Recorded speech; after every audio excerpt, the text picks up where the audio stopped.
और एक मंत्री था। एक दिन राजा और मंत्री नदी के किनारे टहल रहे थे। राजा ने नदी का पानी छुआ, उसको बहुत ठंडा लगा। राजा ने मंत्री से कहा कि ये पानी तो बहुत ठंडा है, इसमें तो कोई खड़ा नहीं हो सकता पूरी रात। मंत्री ने बोला, मैं आपको ऐसा करके दिखाऊंगा। मैं एक आदमी लाऊंगा कल आपके महल में, और फिर वो आदमी पूरी रात पानी में खड़ा रहेगा। फिर अगले दिन मंत्री एक आदमी को लेके आया। मंत्री ने बोला, ये पूरी रात पानी में खड़ा रहेगा। राजा ने मंत्री से बोला, अगर ये पूरी रात पानी में खड़ा रहेगा, मैं इसे 10,000 सोने के सिक्के दूंगा।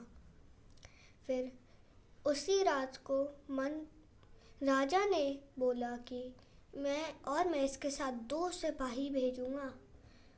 और फिर आदमी और वो 2 सिपाही नदी के पास चले गए और आदमी नदी में जाके खड़ा हो गया। फिर जब सुबह हो गई तो वो आदमी मंत्री के साथ और उन दोनों सिपाहियों के साथ महल में आया। फिर महल में राजा ने उन दोनों सिपाहियों से पूछा कि ये पूरी रात पानी में खड़ा रहा था। फिर सिपाही ने बोला, हाँ महाराज, ये पूरी रात पानी में खड़ा रहा था। फिर उस राजा ने आदमी से पूछा कि तुम क्या पूरी रात पानी में खड़े रहे थे? उस आदमी ने कहा, हाँ महाराज, मैं पूरी रात पानी में खड़ा रहा था। फिर राजा ने कहा कि ऐसा हो ही नहीं सकता, तुम कैसे खड़े हुए थे, मुझे जरा बताओ तो। आदमी ने बोला, दूर एक घर था, उसके बालकनी में एक दिया जल रहा था, उसको देखते देखते मैं पानी में खड़ा रहा।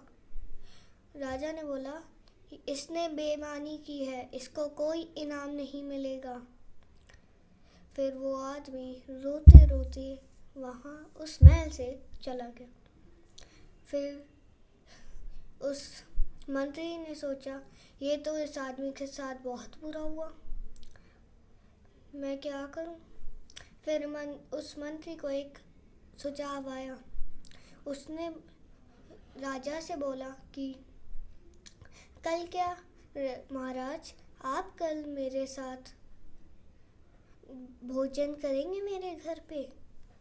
फिर राजा ने कहा, हाँ क्यों नहीं, मैं भोजन करूँगा तुम्हारे घर पे, कल मैं आ जाऊँगा। फिर अगले दिन वो राजा मंत्री के घर पे आ गया। फिर मंत्री और राजा बातें करते रहे। और फिर उस राजा को बहुत भूख लगने लगी। उस राजा ने मंत्री से कहा कि कहाँ है खाना, बताओ तो। उस मंत्री ने कहा, अभी थोड़ा सा समय लगेगा, आप अभी बैठे रहिए। फिर उस राजा ने बोला कि मुझे दिखाओ कहाँ है खाना। फिर वो मंत्री एक बगीचे में ले गया। वहाँ पे नीचे आग थी जमीन पे, और पेड़ पे टंगा हुआ था एक मटका जिसमें खाना बन रहा था। फिर उस राजा ने कहा, राजा को गुस्सा आ गया। उसने बोला, ऐसा कभी नहीं होगा, ऐसे तो खाना बनेगा ही नहीं कभी, कैसे बन सकता है ये खाना? फिर मंत्री ने कहा, देखिए, अगर उस नदी से हम उस दिए को देखकर हम उस पानी में खड़े रह सकते हैं, तो मैंने वैसा ही किया है। फिर अगले दिन उस राजा को अपनी गलती का एहसास हुआ। अगले दिन जब सुबह हुई फिर उस वक्त वो आदमी और मंत्री उस आदमी को लेके आ गया वापस महल में। फिर उस राजा ने उस आदमी से माफ़ी मांगी और फिर उसको 10,000 सोने के सिक्के दे दिए। Thank you.